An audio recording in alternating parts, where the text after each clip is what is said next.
গোৱালপাৰাৰ জলেশ্বৰৰ হাতভেন্দিত প্ৰচণ্ড খহনীয়া এফালৰ পৰা নদীৰ বুকুত বিলীন হৈছে বিঘাই বিঘাই কৃষিভূমি ভেটি মাটি খহনীয়াৰ কবলত পৰিছে বহুকেইটা পৰিয়াল ইতিমধ্যে কেইবাটাও পৰিয়ালৰ বাসগৃহ আন ঠাইলৈ স্থানান্তৰ কৰা হৈছে বিগত কেইদিনমান ধৰি জলেশ্বৰ বজাৰৰ নিকটৱৰ্তী হাতভেন্দি টাকিমাৰীত অব্যাহত আছে খহনীয়াৰ তাণ্ডৱ এনেদৰে খহনীয়া অব্যাহত থাকিলে মাত্ৰ কিছুদিনৰ ভিতৰতে ঐতিহাসিক জলেশ্বৰৰ বজাৰ খহনীয়াৰ কবলত পৰাৰ পূৰ্ণ সম্ভাৱনা আছে ফলত আতংকিত হৈ পৰিছে নৈপৰীয়া ৰাইজ অতি শীঘ্ৰে খহনীয়া প্ৰতিৰোধৰ ব্যৱস্থা কৰিবলৈ অসমৰ মুখ্যমন্ত্ৰীৰ লগতে জলসম্পদ মন্ত্ৰী পীযুষ হাজৰিকাক দাবী জনাইছে স্থানীয় ৰাইজে এতিয়া সঁচাকে এটা দুখৰ বিষয় আজি 2 ঘণ্টামান আগতে ইয়াত এটা ঘৰ আছিল দুই চাৰিটামান ঘৰ আছিল কিন্তু তেওঁলোকে ভাঙিবলৈ বাধ্য হৈছে কাৰণ নদীৰ যি গৰাখহনীয়াৰ অৱস্থা হৈছে আজি 8-10 দিনৰ ভিতৰত ইয়াত আপোনাৰ 15 পৰা 20 বিঘা মাটি নদীত জাহ গ'ল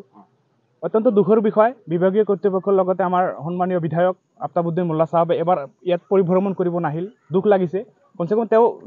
আমি জানো হয়তো তেওঁ এতেকে কৰিব নোৱাৰিব সেইখিনি হাত তেখেতৰ নাই কিন্তু তেখেতে আহি ইয়াত যিবিলাক গৰাখহনীয়াৰ কবলত পৰিছে মানুহবিলাকক সন্তুষ্টিমূলক দুই এটা কথা ক'ব পাৰিলে হয় কিন্তু দুখিত তেওঁ আহিব পৰা নাই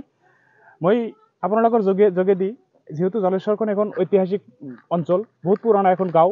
বহুত পুৰণা এখন অঞ্চল গতিকে মই আপোনালোকৰ যোগেদি এটাই অনুৰোধ জনাম বিভাগীয় মন্ত্ৰী তথা অসমৰ মাননীয় মুখ্যমন্ত্ৰী সন্মানীয় হিমন্ত বিশ্ব শৰ্মা ডাঙৰীয়াক এটাই অনুৰোধ জনাইছোঁ আমাৰ এই জলেশ্বৰখন ৰক্ষাৰ স্বাৰ্থত আপোনালোকে কিবা জৰুৰীকালীন কিবা এটা ব্যৱস্থা কৰক আঁচনিৰ ব্যৱস্থা কৰক যাতে আমাৰ এই ঐতিহাসিক অঞ্চল জলেশ্বৰখন ৰক্ষা পৰে কাৰণ এই জলেশ্বৰত হেজাৰ হেজাৰ অঞ্চল আছে হেজাৰ হেজাৰ মানুহ আছে লগতে চৰকাৰী বেচৰকাৰী বহুত প্ৰতিষ্ঠান আছে ডাঙৰ ডাঙৰ এই প্ৰতিষ্ঠানসমূহ ৰক্ষাৰ স্বাৰ্থত সন্মানীয় বিভাগীয় মন্ত্ৰী পীযুষ হাজৰিকা ডাঙৰীয়া লগতে মাননীয় মুখ্যমন্ত্ৰীক মই অনুৰোধ জনাইছোঁ আপোনালোকে জৰুৰীকালীন কিবা এটা ব্যৱস্থা কৰিব বুলি আমি জলেশ্বৰবাসী ৰাইজ আশাবাদী এতিয়া আমাৰ জলেশ্বৰত চলি আছে নিচিনপুৰত চলি আছে তাৰ ওপৰত আমাৰ তাৰ ইফালে পশ্চিম ফালে অহাব বাজাৰত এনেকুৱা নদী গৰাখহনীয়া আৰম্ভ হৈছে আমাৰ সাংসদ আমি ইমান আশা কৰি সাংসদ ইমান বলিষ্ঠ নেতা এজনক আমি সাংসদ বনাইছিলোঁ কিন্তু দুৰ্ভাগ্যবশতঃ তেওঁ এদিনো অহা নাই আৰু আহিব বুলি তেনেকুৱা কোনো চিন্তা নাই কথাটো এইটোৱে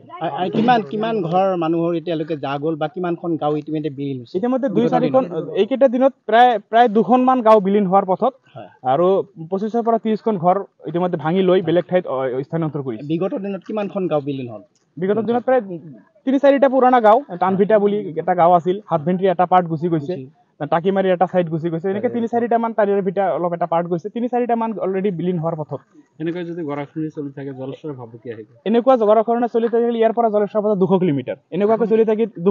200 মিটাৰ যদি এনেকুৱাকৈ গৰাখহনীয়া চলি থাকে হয়তো 2-4 মাহৰ ভিতৰত আমাৰ জলেশ্বৰৰ কোনো চিন্তাপে নাথাকিব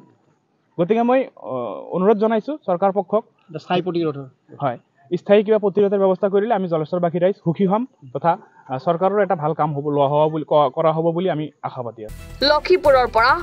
আক্ৰামুল হকৰ ৰিপৰ্ট এনি ভাৰত 24